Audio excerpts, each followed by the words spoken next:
Welcome back to The Explainer. We love to break down big ideas here. And today, we're diving into a really powerful playbook for anyone who's ever thought about starting a business. This is all based on some super direct, no-nonsense advice from businessman Keshav Inani. All right, I want to start with just one number, and it's a big one, 92%. So what does that mean? Well, it turns out that a whopping 92% of businesses that people intend to start never actually begin. Think about that. That's a huge gap between having a great idea and actually, doing something about it. So what's the secret? What separates the tiny percentage who actually make it from the huge majority who just don't? Okay, so in this explainer, we're going to break down a 6-part playbook to help you cross that gap. We're going to cover the 92% problem, how to find your pain point, launching quick and dirty, winning the price war, becoming the market Gwenda, and finally, learning to fall in love with boring. All right, let's jump right into part 1, the 92% problem. And here's the thing, it all starts in your head. This first step has absolutely nothing to do with funding or some fancy business plan. It's all about your mindset. So the core idea here is something called manifestation. And look, before you tune out, this isn't some new age, wishful thinking kind of thing. In a business context, it's actually a super practical strategy. It means making the deliberate choice to just eliminate self-doubt completely before you even write line 1 of your plan. And Inani argues that this is the single biggest difference between someone who succeeds and someone who doesn't. You have to live and breathe as if you've already hit your goal. It's a total mindset shift. You're not trying to get there anymore. You're just retracing the steps that, in your mind, have already led to your success. Okay, so you've got the belief part locked down. Now for the million-dollar question, where do you actually find a winning business idea? Well, the answer might be a lot closer to home than you think. So there's this really practical 3-step framework for finding an idea that already has legs. First, and this is so important, just find a personal pain point. Solve a problem that you actually have. If the food in your mess hall is terrible, you're probably not the only one who thinks so. Your own frustration is literally market research.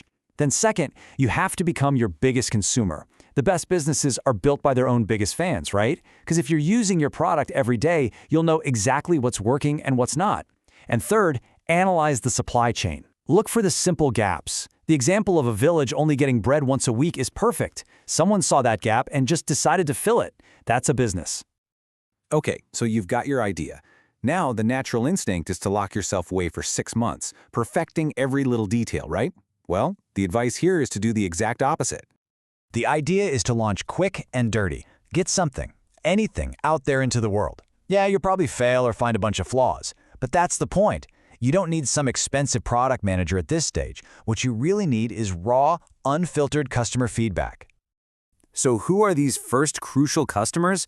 Well, here's the thing. You already know them. We're talking about your friends, your family, the people you complain with at work. Forget those formal focus groups. These are the people who will give you the painfully honest truth you need to hear to actually build something that people want. All right, on to the next big hurdle, winning the price war. Because let's be real, especially in a market like India, price isn't just a factor, it's often the factor. You see, there's this temptation to build the absolute best product on the market, the Ferrari of whatever you're selling. But the truth is, in many markets, a really great product at a high cost will lose to an average product at a low cost every single time.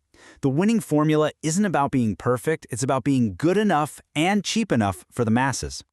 But what about the huge companies, right? How can a small business possibly compete? Well, you've got a few options. You can outservice them, provide a level of quality and personal touch they just can't match, or you can get really strategic. If you can't beat them, supply them. Become a vendor for a company like Blinkit. Or, hey, you could even take on one of their franchises. Okay, so you're surviving. That's great. But what if you want to dominate? Well, that requires a whole different mindset. It's time to become the market Gunda. You have to walk in with this mindset. I will become the Shah Rukh Khan of this industry. I mean, think about that confidence. The top players aren't just trying to build a nice little business. From day one, they have a plan, usually a 3-year plan, to become the absolute undisputed number one. So how do you get to that Shah Rukh Khan level of fame in your industry? Well, one of the most powerful tools for aggressive scaling is this: franchise, franchise, franchise. You take your winning formula and you just copy-paste it everywhere. And that brings us to our last point. You've launched, you're scaling, now how do you keep it going? Well, the answer isn't glamorous. In fact, it's about learning to fall in love with the boring stuff. You see, top performers are obsessed with avoiding something called decision fatigue. Every little choice you make during the day, what to eat, what to wear, it drains your mental battery. So they build routines. They wear the same style of clothes every day. Why? To save every ounce of their brain power for the few critical decisions that actually matter for the business. And this really gets to the heart of it. Scale isn't about exciting, dramatic moments. It's about falling in love with the boring, repetitive tasks you have to do every single day. That consistency, that is the real engine of growth. So that really leaves us with one final thought. Building something truly great is never about one big, heroic moment. It's the sum of 1,000 small, disciplined, and honestly pretty unglamorous moments. So the real question to ask yourself is, what's the boring work that you're willing to do day in and day out to build your dream?